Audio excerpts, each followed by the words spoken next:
Hey guys, what is going on? You're getting K-Fab Boy from Zergrino Sports here, and today we are actually going to be reviewing Money in the Bank. It happened last night, of course, on Sunday. Today is Monday, of course. And yeah, so I thought, I've never really done reviews, and I've kind of, I've wanted to do reviews for a while, but I've just never gotten around to it, so I'm going to try it out with this one. If you guys like my review, please let me know, and then maybe I'll do them more. If not, then, you know, at least I tried it. So, basically, we'll go ahead and review the pay-per-view. If for some reason you clicked on a review video for Money in the Bank, but you don't want spoilers, click away because this is going to be full spoilers. The thumbnail probably would have spoiled it for you anyways if you haven't seen it. So, anyways, yeah.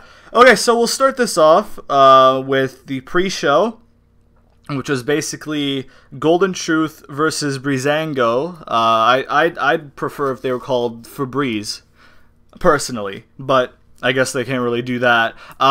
So basically, the storyline behind that match was that Golden Truth basically tried to give cancer to Breezango in that tanning bed bullshit, whatever the fuck it was, and then Golden Truth beat Breezango.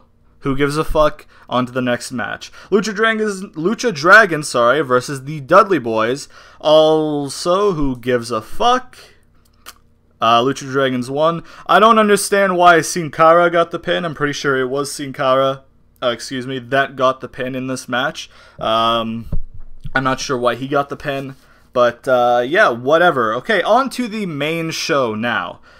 So we started off with the tag team title match, the four-way tag title match. I liked it. Enzo and Cass came out first. They did pretty good promo. Enzo's cheating on Francesco with Lady Luck, apparently. So, but yeah, it was a good promo. Then the other teams came out, and then the New Day came out, which was nice actually because they started roasting people again. Because for the last, ever since they turned face, they haven't really come out and roasted people that much, and they used to do that all the time when they were heel. And it was really nice to see them roast people. They roasted Enzo and Cass. They roasted the Vaudevillains. They roasted everybody. Also, they made a reference to the Elite. So that's great. Kenny Omega and the Young Bucks, who, I guess they have like a little Twitter rivalry, going on. So it was a nice little nod to them, which was nice. The match itself was pretty good, I'd say. Decent timing of the match. There were a couple parts, where, near the beginning there was, Enzo and, Kofi did some moves and they were kind of out of sync. The first one was really out of, if they were supposed to do it at the same time, Enzo missed his cue or mistimed it, whatever happened, and he was way later than Kofi, and then he was earlier than Kofi when they went to dropkick the Vaudevillains when they came in. So that was kind of meh, but who cares? It was a good match in general. There was a point where Enzo and Cass did their finisher when Enzo goes to the top rope and Big Cass helps him drop him onto the opponent. I think onto Carl Anderson. I think it was. Yep. Okay. I've taken notes down. I'm prepared for this. But yeah. So he was pinning Carl Anderson. Gallows pulled him out, but the ref counted 3. Like you could hear his hand come down for the 3 count, and then he called it, and then it was only a 2 count because it was supposed to be a 2 count. But he counted the 3, like you could hear his hand come down for 1, 2, 3, and I was like, okay, well that's a botch. Yeah, after that it was okay. The last minute or two of the match was kind of a clusterfuck, but it's kind of hard to not do that when you want to get everybody's shit in and you want to make it kind of exciting when you have 8 guys in the ring for a match. So, and then with Xavier Woods, he wasn't really involved that much, obviously, because he was on the outside, but he did kind of jump on the apron at one point. So they did the Gallows and Anderson did their finisher, the Magic Killer, on Aiden English, and then Big E broke it up. Big E broke it up, and he picked up Carl Anderson to do the New Day's finisher, where Big E has him up top for the big ending, and Kofi comes down for the DDT. But Gallows was still in the ring, because I guess I guess Big Cass was supposed to come in, and then they would and then he would clothesline him out of the ring, which is what happened. But I guess Big Cass missed his cue or something, so Gallows was just kind of there for a few seconds, just kind of like awkwardly staring at Big E, and Big E kind of was staring at him back, and then he kind of shuffled to the side to let Kofi tag in, and then Big Cass came in, and then the finish happened. But it was just kind of weird. It just looked really weird because he had his partner up. Big E had Carl Anderson up for a finisher, and the Gallows didn't try and stop it. He just kind of stood there like bewildered. It was like, oh, what, whoa, hey, and it was like, yeah. But the New Day retained. The one thing I didn't like about the finish was that Aiden English was on the floor for like 2 minutes because they hit Gallows and Anderson. They hit their finisher on him. Big E broke it up. They had that little awkward stare down that I just mentioned. Some shit happened. They did their finisher on Carl Anderson, and then he crawled over to Aiden English, who had been on the ground for like probably a minute and a half by that time, I think, or probably just closer to a minute, and he couldn't kick out, so it kind of made Aiden English look a bit weak. But, you know, other than that, it was an okay match. Then they had a backstage segment with Kevin Owens, Jericho, and Del Rio, which was just great. Absolutely great. That's all I can say about that. Kevin Owens and Jericho have great chemistry on the mic. Del Rio did really well in that segment too. So on to Baron versus Dolph. That was the second match of the evening. I watched the pay-per-view twice. I watched it last night, and then I watched it again now. Because my stream that I was watching it on was kind of laggy, so I just wanted to go back and watch it smooth and all that. The match between Baron and Dolph was actually pretty good. I found it pretty good. The only thing was, it seemed a lot worse than the match actually was, because they've done the match so many times. The match itself was great, but it seemed boring and meh because they'd wrestled so many times, and there's no heat, there's no excitement at all in the feud. So if that was the first time they fought, if that was the very first match of their rivalry, people would be like, oh shit, yeah, let's do this, because it was a decent match. It was a pretty good match. But, you know, it was devalued, I guess, because of the quantity of matches that they had. Then we had the women's tag match. I didn't really like the match that much. It was just kind of meh to me. The finish was kind of weird as well. Like Natty had Charlotte in the sharpshooter. Dana Brooke pulled her up. Becky went to hit Dana. Dana threw Becky into Natty, and then Charlotte did her other finisher. I forget what it's called. The one where she natural selection, I think it's called, and then she pinned her. The finish was kind of meh, but the match was kind of, you know, meh as well, mediocre, I guess. So yeah, that's pretty much. You know, it's sad because we were looking really promising with the women's division, especially at WrestleMania, because they tore the house down with that triple threat, and then it's just kind of slowly diminished, and they're slowly going back into bad booking and shit like that. So I'm hoping they get back on track with the women's division, because women's wrestling is great. You got a lot of talented people. You've got Paige, who I don't know if she'll be in the company that much longer. Apparently she wanted to leave a while ago. Maybe it's all straightened up. Somebody's calling me. Hopefully my phone doesn't, hopefully my home phone isn't being picked up by the mic. I don't think it will. But yeah, you got a lot of talented people. You got Paige, Charlotte, Becky, Sasha, obviously, Emma when she gets back from her injury. You've got a lot of talented women on the roster. So hopefully they can build it back up again after they kind of just got off track. Natty turned at the end of the match. It was unexpected for sure. The only thing is, it's not really necessary, you know. It's, what are they gonna do? Have Natty and Becky feud for 1 month? They'd only been teaming for a couple weeks, anyways, and you know, like there wasn't really anything to be that shook up about. I mean, what they're doing with Becky is actually working pretty well, because they have her be on the short end of stuff and getting turned on a lot. So her success story is going to be fucking huge when she gets the big prize. Hopefully she does eventually win the women's championship, but when she does, it's going to be great, because she keeps getting close and then getting knocked away, and then like she keeps getting close and knocked away, and then people keep turning on her. So when she does eventually win the women's championship, it will be really rewarding. Like I said, though, I don't think Natty's heel turn was really necessary. They've been teaming for 2 weeks. Who gives a fuck? They don't have like this big relationship where it's like, oh shit, she stabbed her in the back. It's like, no, they lost the match and she attacked her, and she's either gonna have a feud until Battleground and that'll be done, or I don't know, maybe I don't even know, man. Somebody I watched the Great Ones video, his review, and he said, somebody on Twitter said that she probably would apologize or something, and I wouldn't put it past WWE to have Natty apologize tonight on Raw. But yeah, the match was meh. Before we go on, I just want to talk about Dana Brooke. On Twitter, a lot of people were saying, I don't get the hype around Dana Brooke. I don't get why people see her as a prodigy. In the ring, she definitely needs some work. She's not at the top level yet. To be honest, I think she was probably brought up too soon to the main roster, and that didn't help because it didn't help that Emma got hurt, so she got thrust into a big angle right away. That did not help at all. But out of the ring, with her character, her facial expressions, shit like that, she's pretty good already. She's got charisma, and she's got a good look.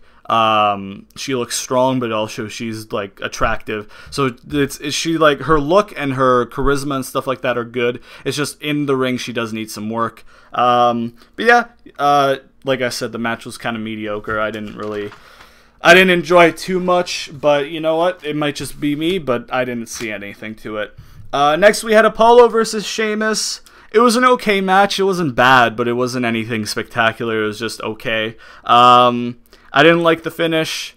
I think Apollo, to make him look legitimate, he should have actually gotten a legitimate win. The roll-up didn't really do anything for him, but it's kind of understandable because Sheamus is promoting Teenage Mutant Ninja Turtles, so they can't have him lose like clean as a whistle and be dominated if they're going to be promoting a movie through him. So they're going to have him lose by some sort of fluke victory. It sucks, but hopefully if they have another match, hopefully Apollo will just dominate him and it'll be done. Yeah, that's pretty much it, actually. Then we had AJ versus Cena, man. I still can't believe this match fucking happened inside the WWE. Like, that's insane to me. I don't know, like, if it's insane to you guys, but Mr. TNA versus Mr. WWE pretty much in the same match, and it was a great match. It was fantastic. Probably my favorite match of the night. Some people probably like the Money in the Bank match because that was good. We'll get to that. But I personally really liked the AJ Cena match. It's a dream match that I never thought would happen, like I said, so it was nice to see it.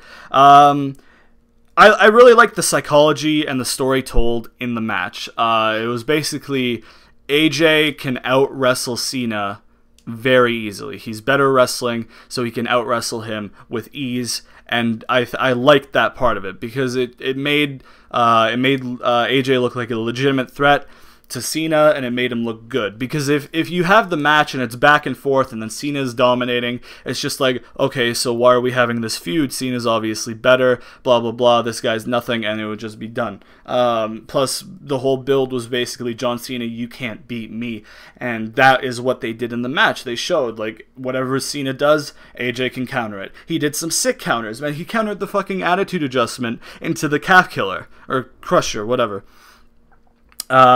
Which was sick. Also, earlier on in the match, when he was, it was more slow, and AJ was kind of just dominating a bit, he was like, is this all he got? Is this all he's got? Shit. And, I loved that. It was brilliant to me, because I think AJ's great as a heel. The only thing is, I don't know if that was him who came up with it or somebody in the back who came up with it, because obviously he's very religious. I don't know if he swears much, but, you know, whoever came up with that, I thought it was brilliant. So yeah, great storytelling in the match, great match overall. The finish wasn't the best, but I think it was kind of necessary for the finish to be that way. Because if you have AJ win clean as a whistle, I don't know why I keep saying as a whistle. If you have AJ win clean over John Cena the very first time they fight, it's gonna kind of take away. There would be no need for another match because. He outwrestled. It's not like he got lucky and he got a roll up or something like that. Like, he dominated the match. He outwrestled him. If he wins clean, there's no reason for a rematch. There's no reason for the feud to continue because AJ would have proved right then and there he's better. Because it's not like you can say it's a fluke. John Cena was dominating. He got caught. Nope. AJ dominated the match. AJ was in charge for the majority of the match. Outwrestled him. Won clean. You couldn't really do that. So it's I think the finish was necessary. Obviously, John Cena's probably going to win at Battleground. I'm 100% sure he's going to win at Battleground. And then they're probably going to have a fucking amazing match at SummerSlam, which will have a proper finish, which hopefully would involve Finn fucking Balor. Alright? Finn Balor. Better debut at SummerSlam. But, yeah, so the finish wasn't the best, but I think it was necessary. Then we're on to the Money in the Bank match. I think there was a really good video package for the Money in the Bank match. They used a really good song. They used really good clips. Shit like that. The video packages all night were pretty on point. I think there were a lot of good spots in the match. Kevin Owens did his, like, oh, I'm gonna do something crazy, and then psych spot. I think, yeah, Alberto Del Rio looked really strong in the match, I thought, because he dominated for a little bit. He did his fucking finisher onto a ladder in the corner there. He did the armbar off on top of the ladder, which was fucking awesome. Cesaro did some cool shit too. He was on the ladder at one point. He jumped off the ladder onto the ropes to do his springboard fucking uppercut, which was fucking insane. He looks like he does that with ease. If I tried to do that, I would fucking die, dude. Like, holy shit. He also did his Cesaro swing and threw Jericho onto a ladder. I thought that was awesome. Kevin Owens obviously had some good shit. Now, Sami Zayn, fucking, like, I don't know how Kevin Owens wasn't paralyzed. The fucking ladder, if you haven't seen it, was fucking, it was on the ground, but it wasn't flat. It was opened up on the ground a little bit, and fucking Sami picks him up and does a Michinoku driver onto the fucking ladder, and he was just kind of, like, bent in half, like, half his body was hanging off it. I thought that was insane. It was a great spot. The part where they set up the ladders in like a kind of bridge, I thought that was pretty cool. Del Rio took a really bad bump. I hope he's okay. I don't know if that was, I think that was a botch. I think, or maybe he intended to do it like that, but I don't think he did. I think it was a botch. I hope he's okay. Yeah, there was a lot of cool shit. Dean Ambrose won the match, which I'm okay with, but I personally wanted Kevin Owens because I had an idea for what they could do, which I'll just explain at the end of the video. But yeah, it was a good match for sure, and yeah, Dean Ambrose won, and you can't say he doesn't deserve it. He's good. I personally, like I said in my brand split video, I personally don't like Dean that much as a character, but I acknowledge that he's great in the ring. He works hard as fuck. He's great, like, pretty much on everything, and he deserves it, definitely. Then they had the U.S. title match. A lot of people on Twitter thought that this would get scrapped so they could do the 3 hours, but obviously they have the network, so who gives a fuck if they went a half hour over? Are you fucking kidding me, WWE? I need to sleep, dude. You can't go a half an hour over with your fucking pay-per-views, dude. God damn it, WWE. You already go over like 15 minutes on Raw every week, you pieces of shit. Anyways, I thought the match was okay. I didn't really expect anything like that great with the match. Rusev is great. He after the match, he grabbed the mic, he went up to Titus' sons who were in the crowd, who, by the way, Titus kissed on the mouth, his son, which I don't know. It's kind of weird. I know some families do it, but for me, it's kind of weird. But that's not really relevant, actually. He went up to his sons. He's like, "Hey, you see that? Your father's a loser." And then he said, "Happy Father's Day," and then lifted up the title. And I was like, "Okay, Rusev, give him all the gold. I don't give a fuck. Rusev's great." Yeah, it was an okay match. I didn't really expect anything special, but yeah, Rusev is great, like he has been. So that's great. Now it is time to talk about the main event. I thought this match was actually pretty good.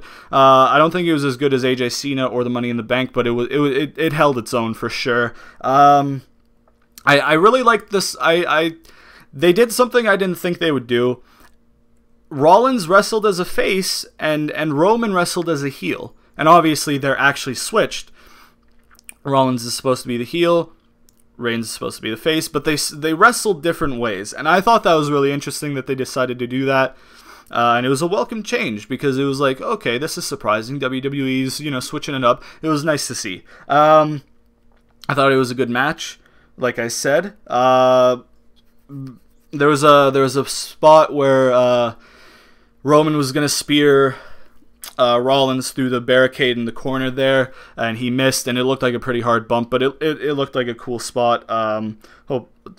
It was a hard bump though. There was another ref bump, the second of the night. I forgot to mention in the AJ vs Cena match there was a ref bump, and Cena pinned AJ 1, 2, 3, but obviously the ref wasn't there, and then that's when Gallows and Anderson came out for the finish. I forgot to mention the finish completely. I just said it was an alright finish. Wow, this is terrible. This is... sorry about that. Well, so basically, Gallows and Anderson came out, hit the Magic Killer, whatever the fuck, and just dragged AJ onto him after AJ was pinned for 3, while the ref was outside after a ref bump. Yeah. Alright, so back to the main event. Wow, okay. So yeah, it was another ref bump. Rollins got pinned once again, but it wasn't like a dirty thing. It was just, it just happened. Then, fucking, probably the spot of the night, Roman goes for a spear, and it gets countered into a fucking pedigree, and it was awesome. It was fucking great, and I marked out when I saw it. And what was nice is, Roman kicked out, and what was nice is there was no, delay. Rollins just went to business, hit another pedigree, and he won clean. Rollins pinned fucking Reigns clean before SummerSlam.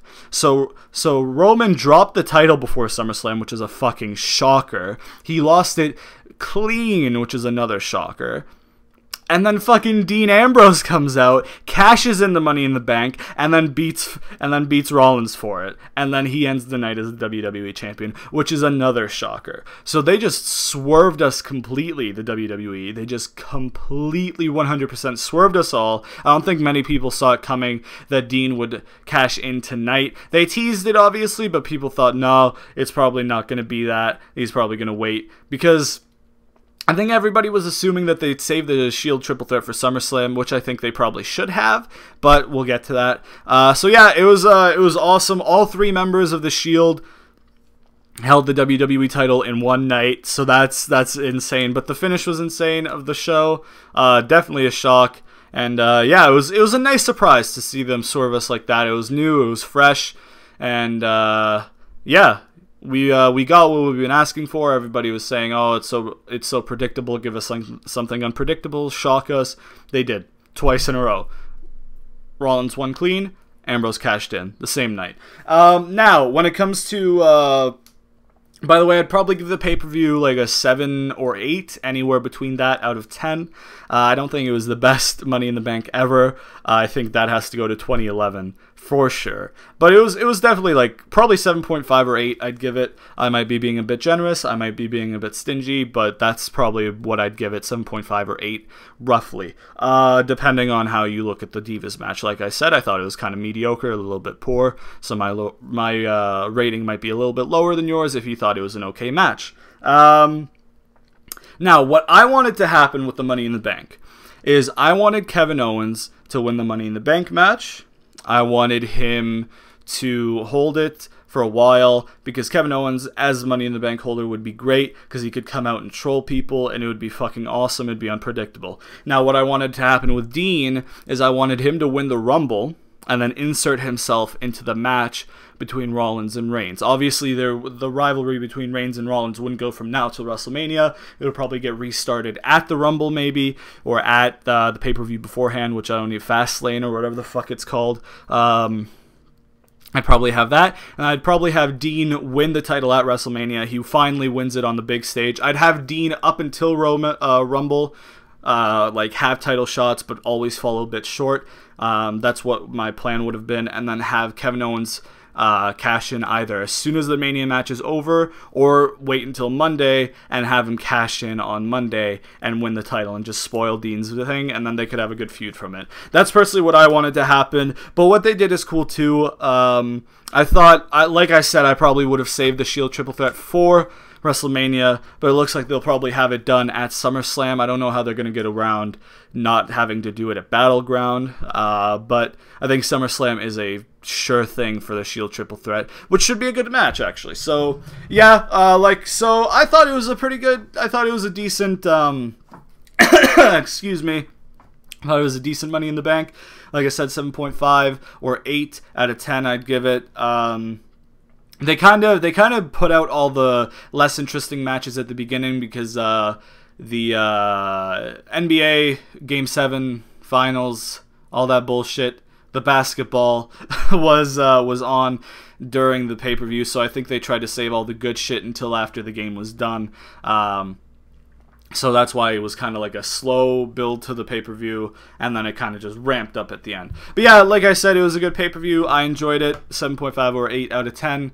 And yeah, so let me know what you guys thought about the pay-per-view. Let me know if you would have done anything differently. Let me know your ratings in the comments, and let me know if you want me to do some more reviews. If you do, that'd be great. If you don't, then whatever, you know. You gotta do what you gotta do. All right. But yeah, hopefully you guys enjoyed this video. If you did, please leave a like, subscribe, share it to all your friends, all that stuff, and comment below your opinions like I just said. And I'll see you guys in the next video.